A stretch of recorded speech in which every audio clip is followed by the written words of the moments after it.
Hello and welcome to the latest episode of the Good Dram Show with me, Chris Goodrum. It's a pleasantly sunny, relatively warm, thankfully Sunday afternoon, so what better time to share some interesting drams with you. So this afternoon, what are we looking at? Well, I've had a request to do another rum tasting, so that is indeed what we'll be doing this afternoon. Now, a lot of people seem to think that rum pretty much all tastes the same. I guess it's a popular misconception because of the sort of, dare I say it, popularity of navy rums of various sorts, which of course are a complete bastardisation of rum. I mean, it's just rum with buckets of caramel chucked in it to make it look dark, you know, and it just covers up some really poor spirit, shall we say. So hopefully what this tasting will show is that rum is just like Scotch whisky. There are so many variations, so many different styles. I mean, when you think about it, you can use different ingredients. You can use molasses. You can use sugarcane syrup, sugarcane juice. It can either be pot still distilled. It can be continuous still distilled. So you know there's so many different things that a rum distiller can do to sort of create something interesting and something distinctively different. So anyway, enough of the introduction. Shall we look at this afternoon's lineup then, shall we?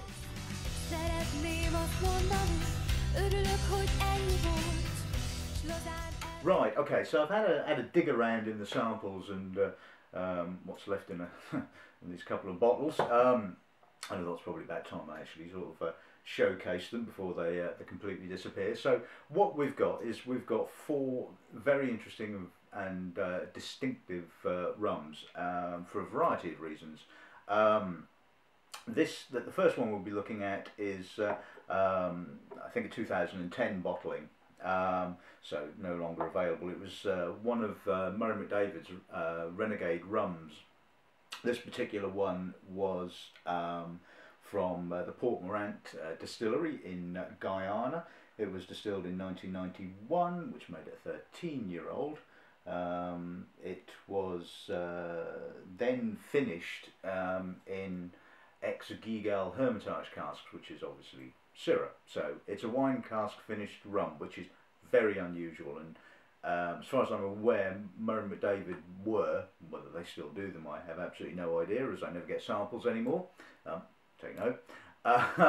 So I've got absolutely no idea whether they're still doing the Renegade Rum series or whatever, but some of them were pretty interesting, and like I said, you know, as you know, Murray McDavid had this fetish for sticking practically everything into a wine cask to finish it off.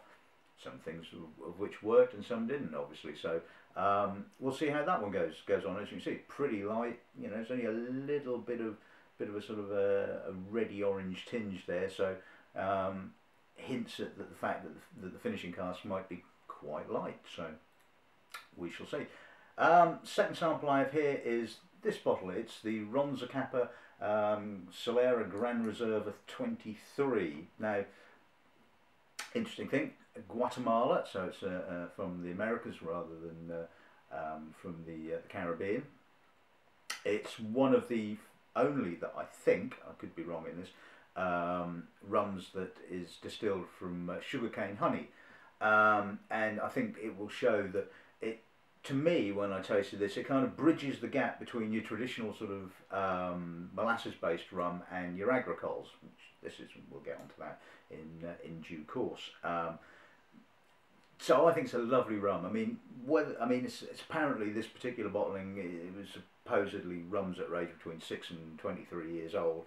I don't think it's an exact Solera system like in sherry, where you have all the casks and they all come down into one cask. It might be, I don't know, or it might well just be a Solera, meaning that, you know, there is a number of casks which they select from. Who knows? Anyway, all I can say is it's an interesting rum, and look forward to tasting that.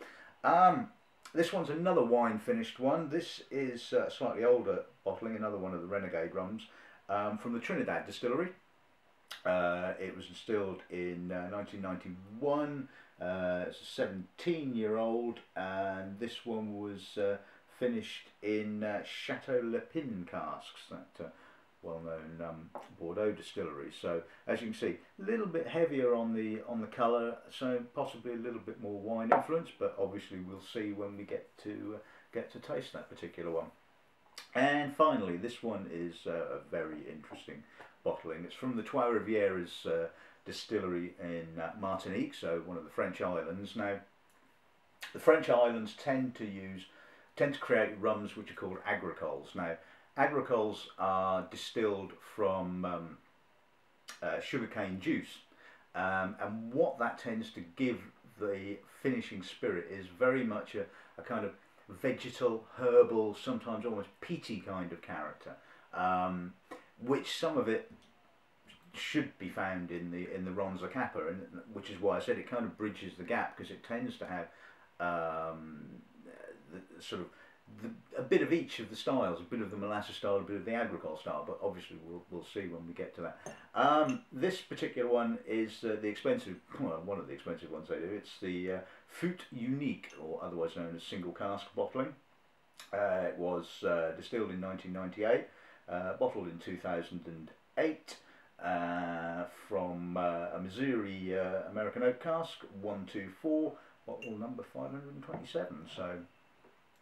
So hopefully this will be a really interesting tasting. Lots of different spirits for one reason or another. So I think it's probably time to crack on with the first one and have a look at the Port Morant.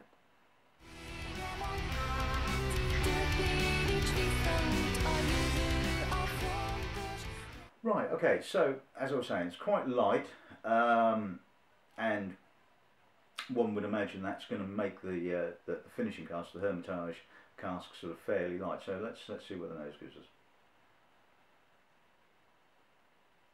It's a classic sort of Guyanan, slightly pungent, oily, cereally kind of nose. A little bit of tobacco smoke. It's definitely got a youthfulness. It's got a slight sort of marry kind of note, which I can get in sort of younger spirits. The wine cask itself is really, really supple and subtle, in actual fact. It just gives it a little bit of leafy spiciness, maybe. Touch of cinnamon, maybe. Yeah, it's got a nice light herbal, spicy touch, and I think this is always the issue when you tend to use wine cask finishes on any spirit, that the wine cask finish, as I have said continuously, can be too heavy. In saying that, with the Renegade rums, I did find that it seemed to be that the rum kind of had such a strength of personality, certainly some of the more heavier rums, which kind of stood up to the wine cask finishing quite nicely. So I think this is a really appealing nose, quite different, just sort of adding, like I said, that little bit of spicy wininess to the sort of the oiliness of the spirit. So yeah, that's what is quite nice. So palate.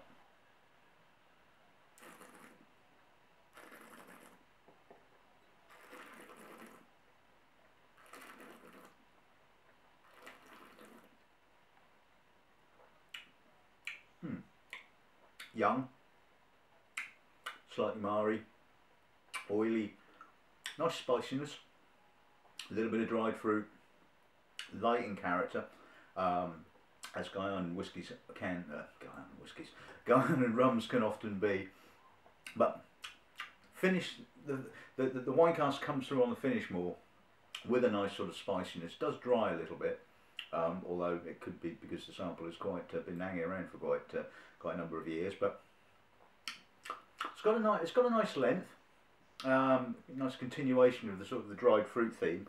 So yeah, it's a nice light, sort of pre-dinnery kind of rum, you know, but it's got some lovely quality, some lovely character, and a nice depth. So nice.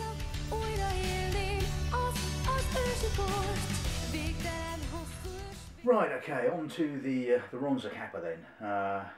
As you can see, very dark, lovely colour in actual fact, sort of almost kind of glowing, sort of reddy, browny kind of colour. Let's see what the nose gives us on this then, shall we? That's deep. Coffee, a little bit of burnt wood. Lots and lots of dark molasses, treacly, dried fruits.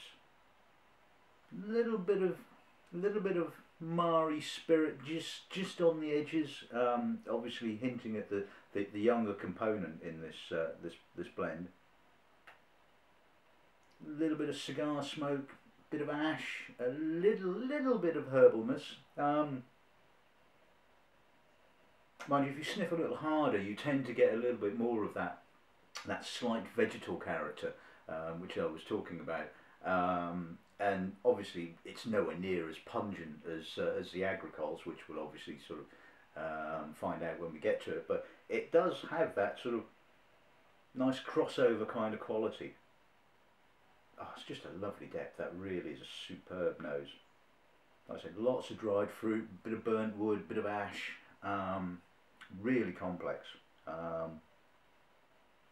Not too sweet. I think the sort of the youthful spirit element kind of counteracts the sort of treacly sweetness to a certain degree, and I think that's one of the things that makes this particular bottling work really well. I mean the XO that we stock instantly. We did, like I said, we do stock this one.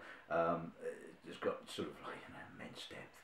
Absolutely stunning, but I think, for its money, I think this is exceptionally good. Lovely nose. How then?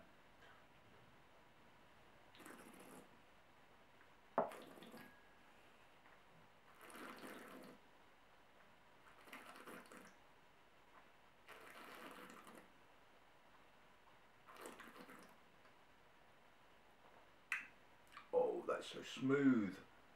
That is heavenly. It has opens with a sort of a lovely kind of Tate and Lyle syrup, honey kind of treacle character, real sort of unctuous, mouth coating, not overly sweet syrupy note. Then you get a little bit of macerated dark fruits and a bit of burnt wood, a bit of licorice, more treacle, little edgy sort of note coming from the younger spirit, and a little bit of that sort of herbal kind of character coming through as well on the finish. Lovely balance, really well balanced. It does finish a little bit sweet. You can certainly sort of feel it on your lips with that sort of very treacly, molassy kind of sweetness, but it's not cloying. And I mean, that's the thing you can often find with some sweeter rums, certainly, is that they just don't have that sort of balancing factor, whether it's a sort of like the alcohol freshness, or whether it's a citrus note or something like that. But this, I think, with the sort of like the slightly youthful spirit note that comes through on it, it just balances that up absolutely wonderfully. So yeah, really like that. That is stunningly good. So.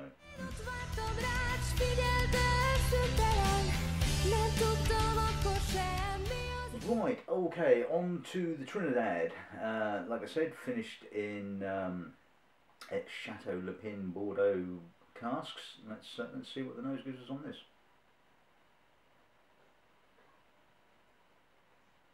Quite crystallised, nice sort of high-toned, very neutrally spirit. I must admit, I've not looked it up. I would guess from that it's probably a continuous still. Nice lightness of touch, almost white spirity, not as in white spirits, but as in a white spirit. A sort of, quite a floral, lightly herbally, sort of vodka-y, lightly oiled, lightly dried fruit kind of nose. really appealing. Again, sort of, there is a light wininess to it, maybe not quite so sort of spicy as say the Guyana, but it has a little bit of smoke. Really complex. It's an evolving spirit, and it's not just about the fact that they've stuck it in a wine cask to give it something a bit extra. I think the spirit itself is absolutely first rate, really classy. Yeah, that's nice. That's a really nice nose. Palate then.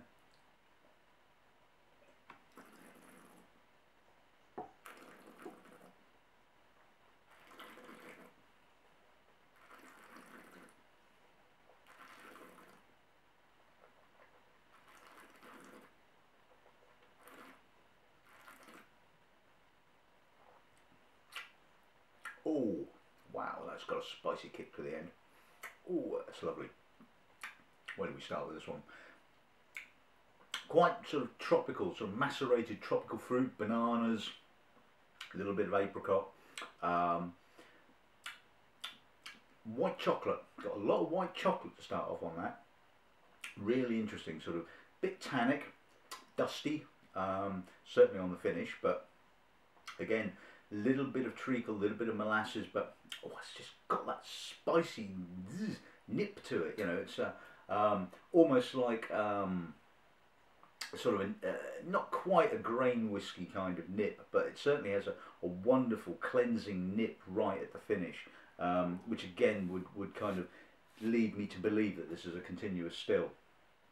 I could be wrong, maybe I should have checked it before I started, but well, as you know, I don't have a tendency to do this, usually get in there and wing it, as they say, but that is stunningly good. I mean, again, it's an old bottling. I think it dates back from about 2010, so it was all of the Renegade rums were sort of like a limited amount of bottlings of each, but I remember sort of when we used to stock them, you know, really nicely packaged and all that kind of stuff. But you know, some of the spirits like that one, that's fantastically good. Yeah, lovely, absolutely gorgeous.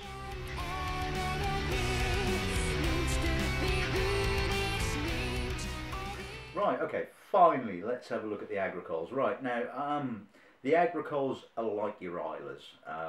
You're either going to love them or you're going to hate them because they are just really pungent. They're herbal, they're vegetal. You know, they can get really stinky, like I said, almost kind of peated in character.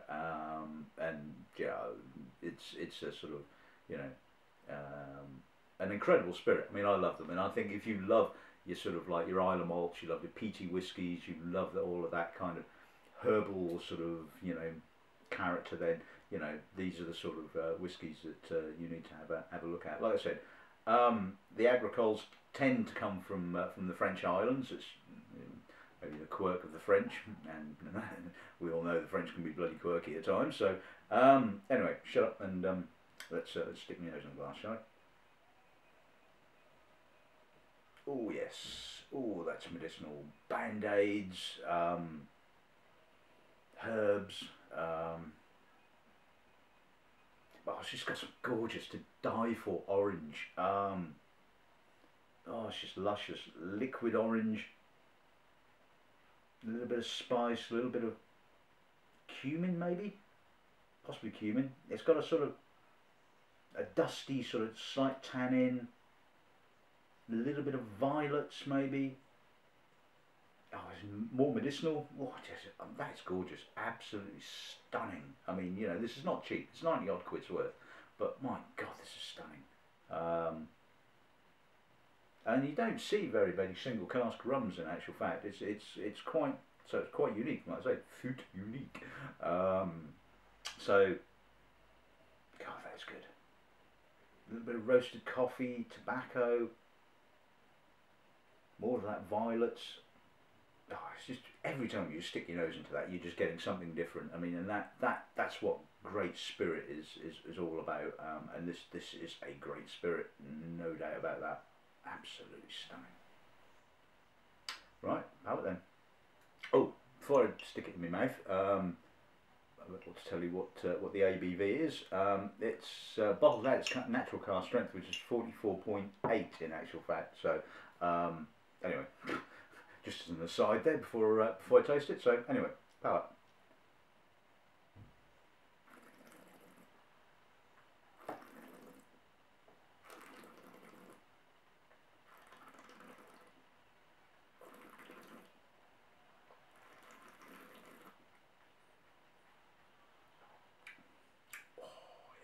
Oh, medicinal. Bandages, iodine, Band-Aid. Oh, that is gorgeous. A bit of chocolate, quite a bit of tannin, but the tannins are just really soft, chocolatey, a little bit of coffee, but it's just that overriding medicinal kind of character. It's just like, I mean, if you can imagine sort of Lafroig distilling in the Caribbean, you're probably getting somewhere sort of close to the style of Trois Rivieres, but it's just unbelievably deep. But it's got fruit, it's balanced, it's not just all about this kind of weird herbal rancio sort of kind of character. It's got flesh, depth, a little bit of sort of molassy kind of dried fruits, treacle, like I said, chocolate, a little bit of coffee. Oh, stunning, absolutely stunning. But it's just that medicinal sensation is such a sort of a key to this kind of spirit, and it's just sort of there, you know, and it just continues, and it's just like, oh, unbelievably good. So like I said, you know, if you love your Islers, you've got to get yourself a bottle of that, or just the standard 5-year-old, which is, you know, pretty damn good in its own right. So yeah, really nice.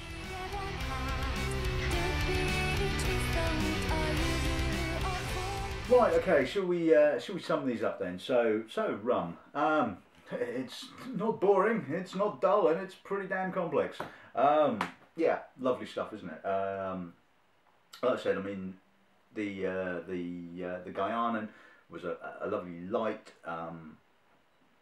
style of rum with just a smidge of input from the wine cask, which gave it that little bit of spiciness. The Ron Zacapa, well, stunningly good, absolutely amazing. You know, like I said, I think it's a lovely a lovely rum that kind of like showcases both the molassy style and the agricole style. It's a kind of, like I said, it's a bridge. It's basically, if you've started drinking things like Appleton Estate or some of the other molasses-based styles like El Dorado or things like that, I think sort of, and you don't want to kind of jump straight in and go, whoa, let's go and have a look at one of these agricoles. Go for the Ron Zacapa. It's kind of, it'll move you into that kind of style. So yeah, really, really interesting. The Trinidad, yeah, again, a lovely light style of rum. Like I said, probably continuous still. Really complex, really good spirit. I mean, at the end of the day, you can argue they didn't actually need to stick it in a wine cask. They didn't really do a huge amount for it. Maybe added, like I said, a little bit of a winey note, but you know, it was stunningly good. And what's happened to Murray McDavid these days? I mean, do you hear from them? I mean, I don't. I mean, certainly I know that the company that has distribution of Murray McDavid certainly doesn't get any sampling stock, so I never get sent samples, I never taste the stuff, you know. I mean, who sells it anymore? Buggered if I know.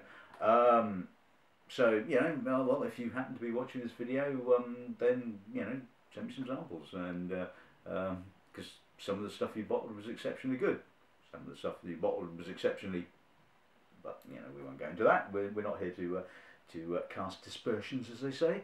Anyway, on to the final one, the Trois Rivieres. Well, like I said, amazing stuff, you know. Like I say, if you like your Islers, if you like that medicinal, pungent sort of kind of character, then, you know, these are the rums you should be looking out for, because it's just stunningly good, amazing stuff. So anyway, hopefully you've enjoyed this tasting. All these tasting notes you can find on my WordPress blog, and before we go, just a quick mention that I'm in the process of doing the latest whiskey newsletter. So if you're not on the mailing list and you want to be, just either drop me a line to the show on YouTube, or ping me an email to ron@gauntlywine.com. Like I said, the Ron Zacapa and the Trois Rivieres are available on our website, www.gauntleys.com, or you can just pick up the phone and give me a call if you want to chat. So that's just basically about it for this afternoon. So I just hope you enjoyed the show, and I hope this has given you a kind of a taste to go and have a look at some more interesting and unique rums, and well, who knows. Anyway, good afternoon and good ramming.